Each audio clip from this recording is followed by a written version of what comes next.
Bismillahirrahmanirrahim. Assalamualaikum warahmatullahi wabarakatuh. Halo sobat mahasiswa, selamat datang di podcast SMS Strategi Menyelesaikan Skripsi. Bersama saya Siti Alaudia yang akan menemani Anda beberapa saat ke depan. Oke, kali ini kita bakal membahas topik yang pastinya banyak banget nih yang relate buat mahasiswa yang akan menggeluti skripsi ataupun mahasiswa yang akan menyelesaikan skripsi. Nah, kita bakalan bahas tip and trick yang praktis yang pastinya nantinya akan lebih mudah untuk menyelesaikan skripsi bersama narasumber kita saat ini, Kak Muhammad Raffi. Halo Kak Raffi, sapa dulu dong. Halo teman-teman. Nah, boleh dong kenalin ke sahabat mahasiswa siapa sih Kak Raffi ini? Oke, teman-teman. Halo ya, perkenalkan nama aku Muhammad Rafli. Nah, teman-teman bisa panggil aku Rafli. Kali ini aku sedang menjalani kuliah di salah satu kampus jurusan komunikasi dan juga penyiaran Islam. Cukup Bu Moderator ya. Oke, sebelumnya aku punya pandangan tentang skripsi nih. Skripsi itu menurut aku ya yang belum menggeluti skripsi kayak hal yang menakutkan gitu. Terus kayak apa ya, mending banyak tugas deh yang bisa diselesain daripada skripsi yang satu tugas tapi kayaknya tuh kayak bakal susah banget gitu dikerjain. Kalau Pak Rafli nih, sebelum sebelum menggeluti skripsi, Kak Rafli tuh punya pandangan apa sih terhadap skripsi itu? Kayaknya hampir sama kayak ibu kos deh. Soalnya ketika misalnya mahasiswa baru masuk ke kampus-kampus impian mereka, mereka selalu ditakutkan pada yang namanya itu skripsi. Duh, takut nggak bisa beres skripsinya, takut nggak selesai skripsinya. Jadi kalau misalnya pertanyaannya tentang pandangan terhadap skripsi, pasti semua mahasiswa merasakan yang namanya takut terhadap skripsi. Kurang lebih seperti itu. Oke, sobat mahasiswa berarti kebanyakan dari kita emang gitu ya, punya pandangan kalau skripsi itu menakutkan bagi kita semua. Nah, makanya kita bakalan sharing-sharing tentang skripsi biar skripsi itu nggak menakutkan lagi buat kita semua. Oke nih Kak Raffi, langsung aja ya. Pertama dari tahapan awal dari skripsi, biasanya kita tuh paling susah tuh di tahap awal gitu, kayak gak cuma dari skripsi sih, kayak tugas, pekerjaan, pasti kayak berat di langkah awal gitu, kayak harus apa, harus ngerjain apa dulu, harus ngapain dulu, harus kemana dulu. Nah, gimana nih Kak Raffi, langkah awalnya? Oke, berbicara tentang langkah awal atau hal apa saja yang kiranya dapat dilakukan oleh mahasiswa sebelum mereka melakukan pengerjaan skripsi. Nah, ada beberapa tahap yang kiranya menjadi acuan untuk mereka mahasiswa dalam pengerjaan skripsinya. Yang pertama, itu mahasiswa harus memahami konsepnya terlebih dahulu, pahami konsep dasar tentang skripsi. Dan yang kedua, mahasiswa itu kudu melek terhadap teknologi karena kita itu berada dalam zaman teknologi yang ya sudah Modern style modern ya? sekali ya, sudah ada AI yang bahkan dapat memudahkan kita ya. Nah, berbicara tentang konsep dasar skripsi, mahasiswa di sini harus memahami tentang objek ataupun topik apa yang mau dia teliti. Lalu yang kedua, mahasiswa kudu bisa melihat sistematika dan juga pedoman kepenulisan skripsi. Dan yang ketiga, objek dan juga datanya harus sesuai dengan apa yang mereka mau teliti. Lebih seperti itu.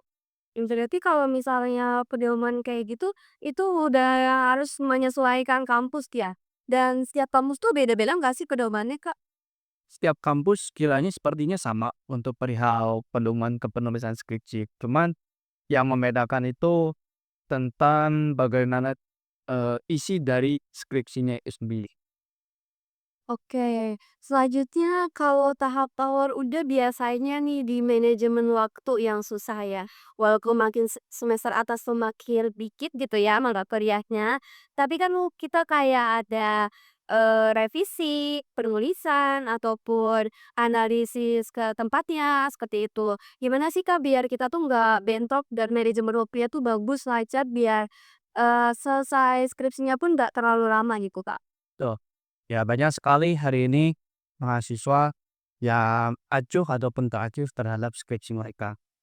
Nah, ketika, kita mengerjakan skripsi, kita perlu membuat yang namanya itu timeline, mengeluarkan jadwal yang realistis, ya. Seperti jadwal harian, jadwal mingguan, dan juga jadwal per bulannya seperti apa. Nah, bagaimana sih cara teman-teman mahasiswa untuk memvisualisasikannya?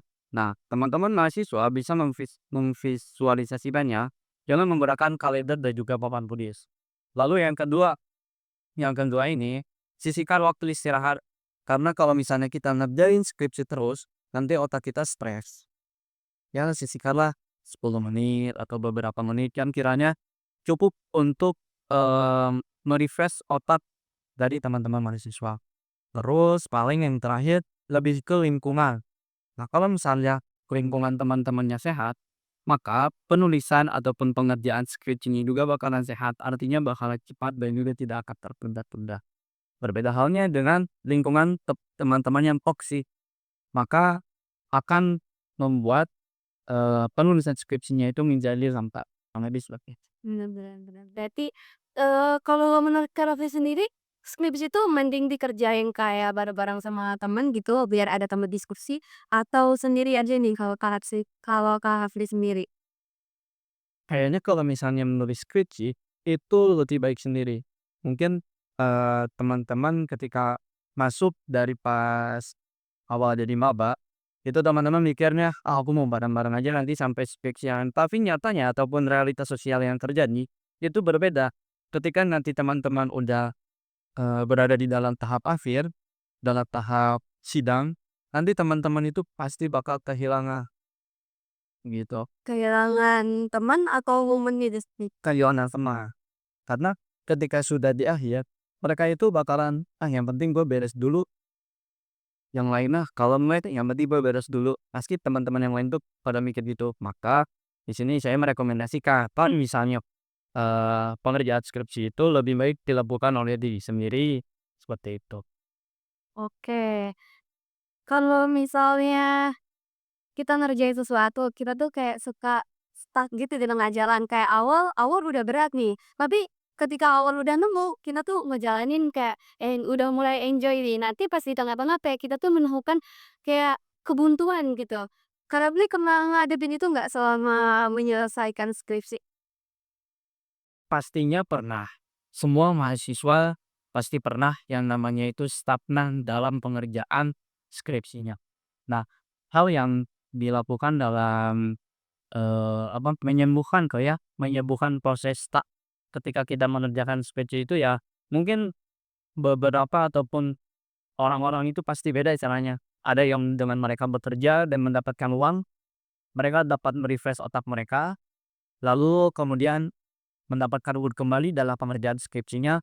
Lalu yang kedua ada yang namanya itu jalan-jalan atau healing lah, kalau yang rasa kita tuh. Nah, banyak juga tuh teman-teman mahasiswa yang healing ketika mereka itu stuck dalam proses pengerjaan skripsinya. Kurang lebih seperti itu. Kalau Kak Rafli sendiri nih, ketika Kak Rafli stuck, itu pilihnya yang mana? Nah, kalau aku sendiri pastinya mengingat apa sih tujuan aku masuk kuliah itu. Bener-bener. Apakah hanya sebatas gelar, ataukah hanya sebatas hanya ingin di wisuda, atau tujuannya untuk, kerja, seperti itu. Lalu kalau untuk dalam pekerjaan skripsinya pasti dong kita ada era digital ini pastinya, eee, pakai AI atau website seperti itu. Biasanya yang Kak pilih pakai tuh website apa sih yang, memudahkan sekali gitu untuk proses berjalannya skripsi? Oke, untuk, proses pengerjaan skripsi sebenarnya banyak sekali website ataupun aplikasi-aplikasi yang, kiranya bisa direkomendasikan. Namun di sini saya sedikitnya memberikan 4 rekomendasi untuk teman-teman mahasiswa itu, memudahkan dalam proses pengerjaan skripsinya. Yang pertama itu ada yang namanya SPSS. SPSS tuh aplikasi apa, Kak? Aplikasi SPSS ini merupakan aplikasi yang digunakan oleh mahasiswa untuk menganalisis data statistik dalam ilmu sosial. Nah, SPSS ini juga merupakan memiliki tingkat akurat yang sangat tinggi sehingga memudahkan teman-teman mahasiswa dalam pengerjaan skripsinya. Terus yang kedua ada yang namanya itu Mendeley. Nah, aplikasi Mendeley ini merupakan aplikasi yang digunakan oleh mahasiswa untuk menganalisis data dalam berbagi ataupun kebutuhan referensi penelitian skripsinya. Terus yang ketiga ada yang namanya Grammarly. Nah, Grammarly ini itu digunakan sama teman-teman mahasiswa itu dalam meninjau kayak typo-typo gitu, kayak kesalahan kata, tanda baca, ataupun hal-hal yang teridentifikasi salah. Itu biasanya di Grammarly. Nah, selain daripada itu, Grammarly juga bisa digunakan untuk hal-halnya yang mengurangi tingkat plagiasi yang tinggi. Sehingga Grammarly juga dapat memudahkan mahasiswa dalam proses pengerjaan skripsinya. Dan yang keempat, itu aplikasi iPusnas ya disebutnya. iPusnas ini merupakan eee, pelayanan perpustakaan digital nasional. Kurang lebihnya ada puluhan ribu judul buku dan juga 380.000 ya, buku-buku ataupun salinan-salinan dari kalangan mahasiswa ataupun aktivis yang menulis. Nah, maka iPusnas ini dapat memudahkan si mahasiswa dalam proses pengerjaan skripsinya, seperti itu. Berarti bisa dong kalau misalnya kita belum nunggu Google, kita ke iPusnas gitu ya? Betul banget. Buat nyari referensi judul-judul dari buku-buku yang ada tadi ya? Betul. Berarti memudahkan sekali ya. Terus kalau misalnya ada konten yang buka website ini, dijamin skripsi kalian sebulan selesai atau seminggu selesai. Menurut Kak Rafli itu gimana? Hal yang seperti itu, ya itu mah marketing lah ya.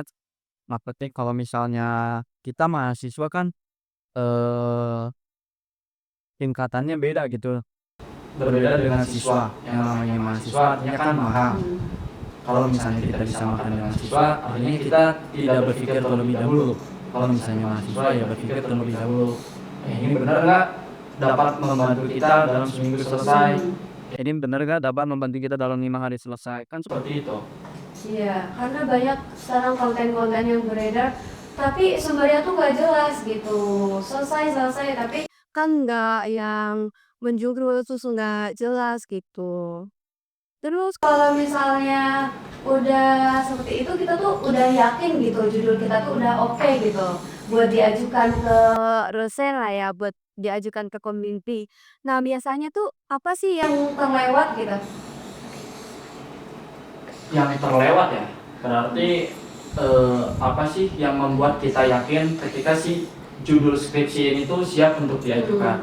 Nah, kalau misalnya dari pandangan aku pribadi, ketika judul skripsi ini siap untuk diajukan itu yang pertama kita perlu baca ataupun pahami kembali tentang konsep dasar skripsi yang kita buat ini. Kita baca dari awal sampai akhir. Terus yang kedua, kita kudu yakin dulu, kudu percaya diri nih sama diri kita sendiri. Karena ketika misalnya kita sudah percaya diri, maka orang lain pun mudah memberikan kepercayaan pada kita. Terus yang ketiga, nah cek plagiasi ini yang selalu terlewat oleh para mahasiswa. Banyak sekali mahasiswa yang selena oleh beberapa judul yang mudah ataupun judul-judul yang kiranya menarik seperti itu. Tapi plagiasinya itu di atas 20%. Sedangkan yang namanya skripsi itu 20% di bawah itu ya. Jadi berarti skripsi di bawah Itu harus 20% ke bawah labnya. betul banget. Seperti itu. Untuk menghindari plagiasinya itu, eee, apakah ada tips-tipsnya buat biar kita tuh nggak kena plagiasi? Nah, sebenarnya ini tuh gampang ya kalau misalnya kita apabila kita nggak pernah plagiasi gitu ya, sekarang ada yang namanya memori parafrase. Tinggal salin, kemudian diparafrase, kemudian diukit ulang, seperti itu. Cuman kan kebanyakan teman-teman mahasiswa tuh pada males. Iya, udah diparafrase, dah aja gitu. Udah aja itu ya nggak dicek lagi plagiasi dan itu pokok. Padahal nanti ketika sudah diajukan pasti bakal dicek kembali kan sama dosen ataupun, dari pihak fakultas itu sendiri. Oke. Kalau misalnya yang harus dihindari apa nih biar kita tuh nggak stres ataupun ke-distract sama hal-hal yang di luar skripsi biar kita fokus. Apa sih yang harus dihindari gitu? Nah, yang harus dihindari itu yang pertama mungkin malas ya, Nah, pertama males. Terus yang kedua itu, kita itu jangan sampai multitasking. Artinya kita perlu fokus sama satu tujuan kita, kerjakan skripsi. Kan tadi balik lagi ke timeline. Kita perlu buat perhariannya seperti apa, seminggu ini seperti apa, per bulannya juga seperti apa. Setiap harinya harus ada progres. Oke, kita harus do progress tiap hari. Ya, oke. Tidak apa-apa skripsi kita tidak sempurna, yang penting skripsi dia selesai. Benar, ada yang skripsi yang baik itu skripsi yang selesai, benar ya berarti itu. Oke, buat mahasiswa yang lagi mau menggeluti skripsi ataupun yang lagi berjuang dalam skripsi, Kak Rafli mau kasih pesan apa nih buat mereka? Ya, buat teman-teman pejuang skripsi, ya, mengerjakan skripsi itu bukan tentang siapa mereka yang paling pintar, tapi tentang siapa mereka yang berusaha. Sama halnya seperti akad, bukan tentang seberapa mereka yang paling kaya, tapi tentang seberapa mereka yang paling siap. Kurang habis. Oke, aku juga ada pesan nih buat para sahabat mahasiswa. AI sekarang kan udah zaman digitalisasi. Nah, AI ini adalah pembantu kita, bukan segala pekerjaan kita diserahkan kepada AI. Nah, jadikan AI itu sebagai pembantu untuk menyelesaikan kita skripsi. Jangan dijadikan sebuah apa ya? Pengalihan pekerjaan gitu, jadi diserahkan ke AI. Jangan ya teman-teman, karena AI itu bisa membantu kita memudahkan, juga bisa menyesatkan sobat mahasiswa, seperti itu. Mungkin kita udah di penghujung acara ya teman-teman. Semoga acara ini bisa jadi tumpuan buat kalian yang mau menggeluti skripsi dan menjadi motivasi bagi kalian yang mau menyelesaikan skripsi. Tetap semangat, semoga ilmu yang kami sampaikan di sini bermanfaat. Mungkin Kak Rafli ada pesan terakhir untuk acara ini? Sepertinya cukup. Cukup, oke. Kita akhiri di sini. Wassalamualaikum warahmatullahi wabarakatuh. Sampai jumpa di acara selanjutnya.